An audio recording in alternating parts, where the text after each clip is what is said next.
How did it feel when your mother did believe you and she did say, I'm sorry that happened to you?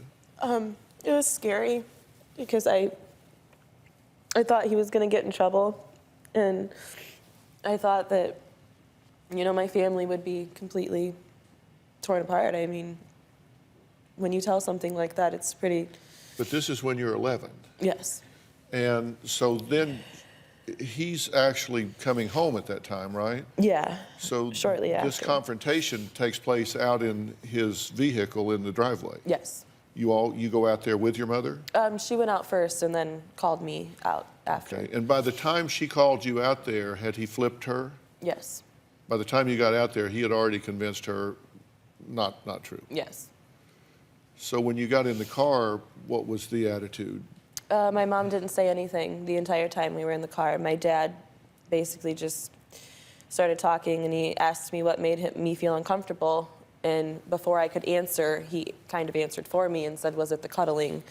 Cuddling on the couch, is that what made you feel uncomfortable? And I agreed. I said, yeah. And I was too afraid to say, no, it was the other stuff. So this continues on. Yeah. Then again, you tell in '09. Yeah. Okay, so you're how old at '09? I You're was 18. 18. Okay. So you tell again, and does your mother believe you this time? I thought she did. She believes you initially, Yeah. and this is reported. Yes.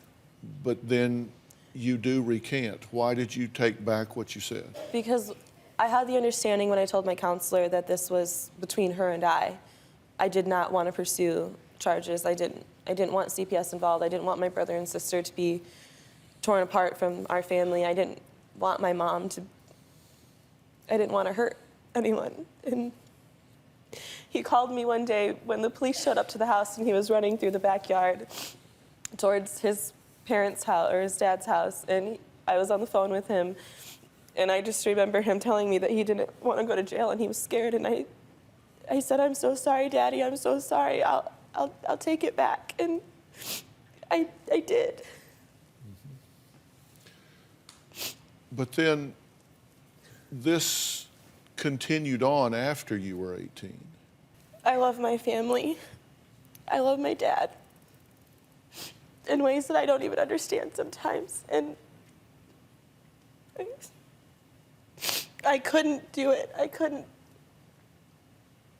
tell him no. I could not please him.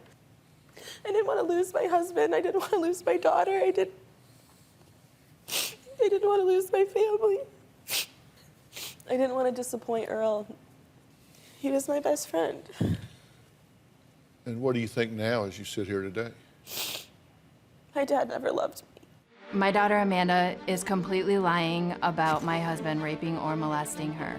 I know 150% that nothing like this happened. In 2009, when Amanda accused Earl of molesting her and recanted, she told me herself that she lied. She said she knew we were having difficulties in our marriage. She thought it would make it easier for me to leave and get custody of my other 2 children. I never told my mom that I made up this molestation story to destroy their marriage. When Amanda went back to the police last year with the same story, a lot of things just weren't adding up. Her dates and times weren't adding up. Places that she said it happened, she said that he tried to lift up her skirt on Mother's Day. She wasn't even wearing a skirt, she was wearing jogging pants.